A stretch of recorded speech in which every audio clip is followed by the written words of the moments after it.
sini saya akan menjelaskan terkait dengan pengertian dan juga dasar hukum dari Dewan Perwakilan Rakyat. Tolong disimak ya. Dewan Perwakilan Rakyat Republik Indonesia atau biasa kita sebut dengan DPR adalah salah satu lembaga tinggi negara dalam sistem ketatanegaraan Indonesia yang merupakan lembaga perwakilan rakyat. Jadi, DPR ini sendiri terdiri atas anggota partai politik serta pemilihan umum yang kemudian dipilih melalui pemilu. Nah, DPR merupakan lembaga negara yang memegang kekuasaan legislatif. Dalam Undang-Undang Dasar Negara Republik Indonesia tahun 1945, Pasal 19, ayat 1, 2, dan 3 mengungkapkan bahwa anggota DPR dipilih melalui pemilihan umum. Susunan Dewan Perwakilan Rakyat diatur dalam sebuah undang-undang dan bersidang sedikitnya 1 kali dalam 1 tahun. Dewan Perwakilan Rakyat adalah lembaga negara yang mempunyai susunan kedudukan, tugas, fungsi, dan juga kewajiban. Halo semuanya, saya Ana Agung Sinta Krista Putri dengan nomor NIM 20045511025 akan memaparkan materi tentang syarat menjadi DPR. Selamat menyaksikan. Adapun syarat anggota Dewan Perwakilan Rakyat Republik Indonesia menurut UU Nomor 7 Tahun 2017 tentang Pemilu DPR, DPD, dan DPRD adalah sebagai berikut. Yang pertama, bertakwa kepada Tuhan Yang Maha Esa. Yang kedua, warga negara Indonesia sejak kelahirannya dan tidak pernah menerima kewarganegaraan lain karena kehendaknya sendiri. Yang ketiga, tidak pernah mengkhianati negara serta tidak pernah melakukan tindak pidana korupsi dan tindak pidana berat lainnya. Yang keempat, mampu secara rohani dan jasmani untuk melaksanakan tugas dan kewajiban sebagai presiden dan wakil presiden. Yang kelima, bertempat tinggal di wilayah Negara Kesatuan Republik Indonesia. Yang keenam, telah melaporkan kekayaannya kepada instansi yang berwenang memeriksa laporan kekayaan penyelenggara negara. Yang ketujuh, tidak sedang memiliki tanggungan utang secara perorangan atau secara badan hukum yang menjadi tanggung jawabnya yang merugikan keuangan negara. Yang kedelapan, tidak sedang dinyatakan pailit berdasarkan putusan pengadilan. Selanjutnya, tidak pernah melakukan perbuatan tercela dan terdaftar sebagai pemilih. Selanjutnya akan dipaparkan oleh rekan saya, yaitu Intan Kofifah. Terima kasih. Baik, perkenalkan nama saya Intan Kofifah dengan NIM 20045511044. Di sini saya akan menunjukkan materi tentang syarat menjadi DPR. Selamat menyaksikan. Yang ke-11, memiliki nomor pokok wajib pajak NPWP dan telah melaksanakan kewajiban membayar pajak selama 5 tahun terakhir, yang dibuktikan dengan surat pemberitahuan tahunan pajak penghasil wajib pajak orang pribadi. Ke-12, setia kepada Pancasila sebagai dasar negara, Undang-Undang Dasar Negara Republik Indonesia tahun 1945, dan cita-cita proklamasi 17 Agustus 1945. 13, tidak pernah dijatuhkan pidana penjara berdasarkan putusan pengadilan yang telah mempunyai kekuatan hukum tetap karena melakukan tindak pidana yang diancam dengan pidana penjara 5 tahun atau lebih. Ke-14, berusia sekurang-kurangnya 21 tahun. Ke-15, berpendidikan paling rendah tamat sekolah menengah atas SMA, Madrasah Aliyah MA, sekolah menengah kejuruan SMK, Madrasah Aliyah Kejuruan MAK atau bentuk lainnya yang sederajat. Ke-16, bukan bekas anggota organisasi terlarang Partai Komunis Indonesia, termasuk organisasi masanya, atau bukan orang yang terlibat langsung dalam G30 SPKI. Ke-17, memiliki visi, misi, dan program dalam melaksanakan pemerintah negara Republik Indonesia. Om Swastiastu. Perkenalkan, nama saya Igusti Ngurah Lanang Aditya dengan NIM 20045511027. Pada kesempatan kali ini, saya akan menjelaskan mengenai fungsi dan hak dari DPR RI. Yang pertama, fungsi dari DPR RI. Kalau kita mengacu kepada pasal 20A ayat 1 Undang-Undang Dasar 1945 yang menyatakan bahwa DPR memiliki fungsi yaitu sebagai legislasi, anggaran, dan pengawasan. Jadi yang pertama fungsi legislasi, yang dimana anggota DPR menjalankan tugas untuk membentuk atau membuat undang-undang bersama dengan presiden. Yang kedua, fungsi anggaran. DPR memiliki fungsi untuk menjalankan tugas membahas serta membuat pernyataan terhadap kebijakan yang diambil pemerintah. Pernyataannya setuju atau tidak setuju ya terhadap kebijakan yang diambil oleh pemerintah terkait dengan rancangan undang-undang dan APBN yang diusulkan oleh presiden. Yang ketiga ada fungsi pengawasan, yang dimana DPR memiliki fungsi untuk mengawasi jalannya atau pelaksanaan dari undang-undang tersebut dan APBN. Yang kedua kita membahas mengenai hak dari DPR. Ada hak interpelasi, ada hak angket, ada hak imunitas, serta hak menyatakan pendapat. Yang pertama ada hak interpelasi, yang artinya hak DPR memiliki hak untuk menjalankan tugas memintai keterangan terhadap kebijakan publik ya. Dalam hal ini posisi dari kebijakan tersebut penting, sangat berdampak luas terhadap kehidupan bermasyarakat, berbangsa dan bernegara.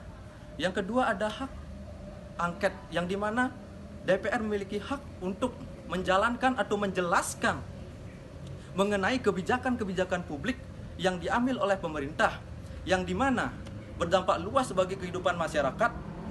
Dalam hal ini undang-undang atau kebijakan yang diambil diduga melakukan atau diduga peraturan perundang-undangan tersebut bertentangan dengan apa yang diambil kebijakan oleh pemerintah.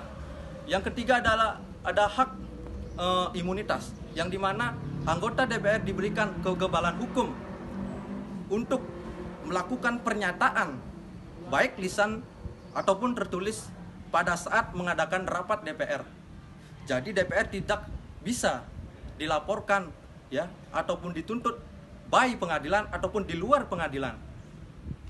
Dalam hal ini DPR dalam tanda kutip tidak melanggar kode etik dan tidak melanggar aturan-aturan atau tata tertib dalam melakukan sidang DPR. Yang keempat ada hak untuk menyatakan pendapat. Dalam hak ini merupakan hak untuk menyatakan pendapat terhadap kebijakan yang diambil publik. Dan dalam hak ini dimulai dari hak interpelasi serta hak imunitas serta hak angket.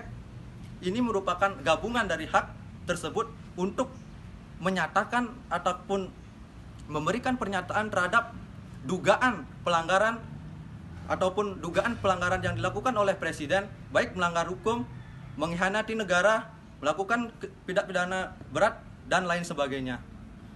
Dan itu saja pembahasan mengenai fungsi dan hak dari anggota DPR. Sekian dari saya. Om Santi Santi Santi Om. Om Swastiastu. Perkenalkan, nama saya Bagus Gede Pandey Bima Putra Diputra dengan NIM 20045511026. Nah, di kesempatan kali ini saya akan menjelaskan mengenai kewajiban-kewajiban dari DPR atau Dewan Perwakilan Rakyat.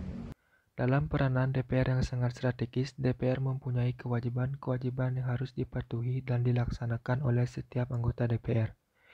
Nah, kewajiban-kewajiban anggota DPR yaitu sebagai berikut. Yang pertama, memegang teguh dan mengamalkan nilai Pancasila. Dan yang kedua, melaksanakan UUD NRI tahun 1945 dan mentaati sebuah peraturan perundang-undangan. Dan yang ketiga, mempertahankan dan memelihara sebuah kerukunan nasional dan keutuhan NKRI. Dan yang keempat, mendahulukan suatu kepentingan negara di atas kepentingan pribadi, kelompok maupun golongan. Yang kelima, memperjuangkan dalam peningkatan kesejahteraan rakyat. Yang keenam, mentaati prinsip demokrasi dalam penyelenggaraan sistem pemerintahan negara serta mentaati suatu tata tertib dan kode etik. Yang ketujuh, menjaga etika dan norma dalam hubungan kerja dengan lembaga lain. Yang kedelapan, menyerap dan menghimpun sebuah aspirasi konstituen melalui kunjungan kerja secara berkala. Yang kesembilan, menampung menindaklanjuti sebuah aspirasi dan pengaduan masyarakat serta memberikan suatu pertanggungjawaban baik secara moral dan politis kepada konstituen di daerah pemilihannya. Dasar-dasar hukum dari Dewan Perwakilan Rakyat. Jadi teman-teman, DPR ini sendiri memiliki beberapa dasar hukum yang diantaranya adalah yang pertama, ada pasal 20 ayat 1 dan 2 Undang-Undang Dasar Republik Indonesia tahun 1945. Lalu yang kedua, ada pasal 22 ayat 2 Undang-Undang Dasar Republik Indonesia tahun 1945. Yang ketiga, ada pasal 23 ayat 2 Undang-Undang Dasar Republik Indonesia tahun 1945. Yang keempat, ada pasal 22D ayat 3 Undang-Undang Dasar Republik Indonesia tahun 1945. Yang kelima, ada pasal 22E ayat 2 Undang-Undang Dasar Republik Indonesia tahun 1945. Lalu kemudian ada pasal 24B ayat 3 Undang-Undang Dasar Republik Indonesia tahun 1945. Lalu ada pasal 24 ayat 3 Undang-Undang Dasar Republik Indonesia tahun 1945. Kemudian ada pasal 14 ayat 2 Undang-Undang Dasar Republik Indonesia tahun 1945. Lalu yang terakhir ada pasal 11 ayat 2 Undang-Undang Dasar Republik Indonesia tahun 1945. Perkenalkan, nama saya Bayu Mahardika Putra, NIM 18045544498. Berikut saya akan menjelaskan tentang prosedur-prosedur pembuatan undang-undang yang telah ditetapkan oleh DPR. DPR memegang kekuasaan membentuk undang-undang. Rancangan undang-undang dapat berasal dari DPR, Presiden, atau DPD. Rancangan undang-undang dari DPR, sebagaimana dimaksud pada ayat 2, dapat diajukan oleh anggota komisi atau gabungan komisi. Rancangan undang-undang yang berasal dari Presiden, sebagaimana dimaksud pada ayat 2, diajukan oleh Presiden. Rancangan undang-undang dari DPD, sebagaimana dimaksud pada ayat 2, diajukan oleh DPD. Dalam hal berkaitan dengan otonomi daerah, hubungan pusat dan daerah, pembentukan, pemekaran, dan penggabungan daerah, pengelolaan sumber daya alam dan sumber daya ekonomi lainnya, serta yang berkaitan dengan perimbangan keuangan pusat dan daerah. Rancangan undang-undang sebagaimana dimaksud pada ayat 2 diajukan dan disertai dengan naskah akademis kecuali rancangan undang-undang mengenai A. APBN, B. Penetapan peraturan pemerintah pengganti undang-undang menjadi undang-undang, atau pencabutan undang-undang atau pencabutan peraturan pemerintah pengganti undang-undang. Rancangan undang-undang sebagaimana dimaksud dalam pasal 103 ayat 2 disusun berdasarkan prolegnas dalam keadaan tertentu. Hanya DPR dan Presiden yang dapat mengajukan rancangan undang-undang di luar prolegnas. Rancangan undang-undang yang sudah disetujui bersama antara DPR dan Presiden paling lambat 7 hari disampaikan oleh pimpinan DPR kepada Presiden untuk disahkan menjadi undang-undang. Dalam hal rancangan undang-undang sebagaimana yang dimaksud pada ayat 1 tidak disahkan oleh Presiden dalam waktu paling lambat 30 hari sejak rancangan undang-undang tersebut disetujui bersama, rancangan undang-undang tersebut sah menjadi undang-undang dan wajib diundang-undangkan. Untuk proses secara lengkap dapat dilihat di Tata Tertib DPR RI bab 6. Swastiastu. Perkenalkan, nama saya Komang Putra Satya Ditama dengan NIM 20045510029. Baik rekan-rekan sekalian, dalam mendalami materi mengenai lembaga negara yaitu Dewan Perwakilan Rakyat, kami menghimpun berbagai informasi dari bermacam sumber, mulai dari media internet, buku, hingga kami diberi kesempatan untuk menyambangi kediaman dari Ketua Dewan Perwakilan Rakyat DPRD Bangli periode 2014-2019. Beliau adalah Ngakan Madekute Parwate, akrab disapa dengan Pak Gosde. Berikut wawancara yang kami himpun.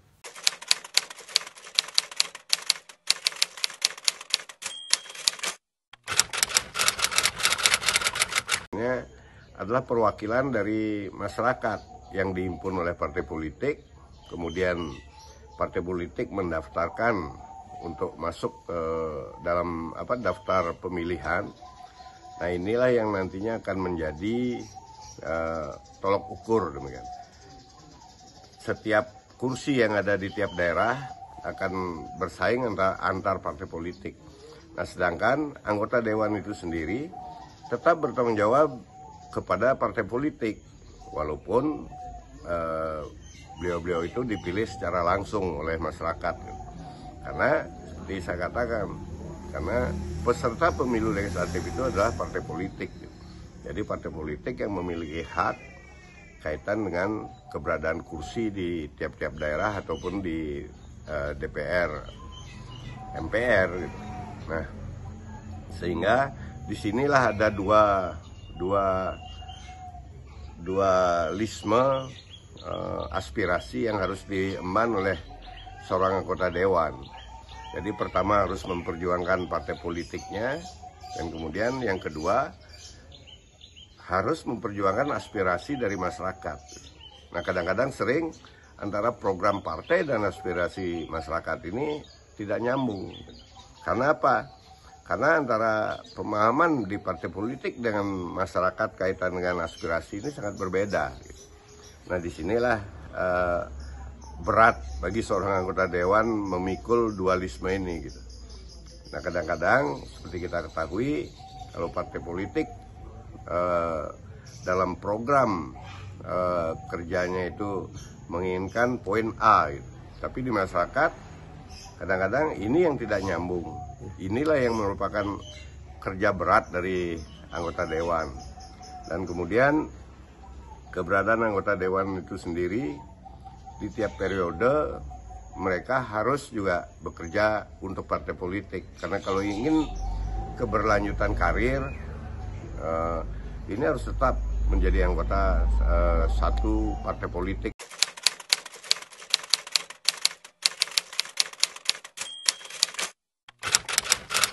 Dan bidang anggaran. Jadi ada 3 fungsi ini yang memang total menjadi tugas pokok dari anggota dewan. Nah, di samping itu sesuai dengan Undang-Undang Pemerintahan Daerah, jadi DPRD saat ini merupakan bersama-sama dengan Bupati, Wakil Bupati itu adalah pemerintahan di daerah gitu. Jadi pemerintahan. Nah, kalau pemerintah daerahnya tentu bupati dengan perangkatnya dan anggota dewan adalah pengawasan sistemnya di sana. Gitu. Nah, fungsi dari anggota dewan ini tentu sebagai wakil rakyat, ya tugasnya menyerap aspirasi masyarakat di setiap periode demikian. Jadi inilah yang diberikan masukan kepada pemerintah daerah kaitan dengan hasil dari musyawarah pembangunan di daerah, dan anggota dewan memiliki untuk menyerap aspirasi itu memiliki reses. Nah, jadi antara reses dan musyawarah pembangunan di daerah inilah yang dipadukan. Makanya kalau musrenbang itu dimulai dari tingkat desa, anggota dewan pun resesnya ya di desa gitu. Jadi ini yang dipadukan.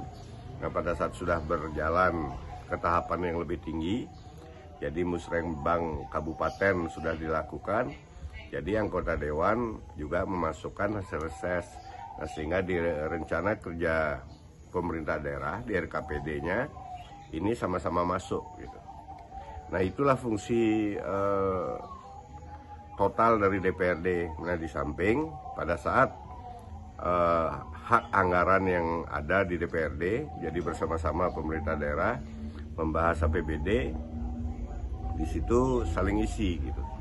Jadi fungsi dewan akan kelihatan di sana melalui memperjuangkan hasil resesnya, sedangkan bupati wakil bupati dalam merancang APBD itu sesuai dengan musyawarah pembangunan daerah gitu. Nah, kerjasama inilah yang harus betul-betul dilakukan sesuai dengan acuan dari perundang-undangan.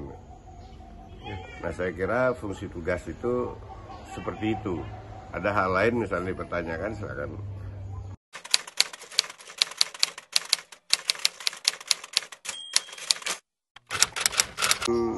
Masyarakat bagi anggota dewan tentu seharusnya gitu memperjuangkan kepentingan rakyat ini paling utama gitu. Tapi seperti saya katakan tadi, harus selaras dengan apa yang menjadi tujuan atau program partai politik. Nah, sekarang kan tinggal regenerasi kita ke depan gitu. bagaimana menyikapi tentang perpolitikan di Indonesia ini dengan lebih baik gitu. Karena saat ini kami melihat regenerasi ini sangat lamban. Nah, sehingga kebanyakan anak-anak muda saat ini ketertarikan kepada politik itu sangat kecil di antara mereka gitu. Nah, sehingga takutlah kita sebagai orang tua gitu ke depan ini kalau sampai pemahaman anak-anak muda atau milenial ini terkait dengan partai politik tidak lagi baik dalam pikiran mereka, ya ke depan demokrasi kita agak terancam gitu. Nah, tentu nanti ormas-ormas malah yang akan lebih kuat dibandingkan dengan keberadaan partai politik.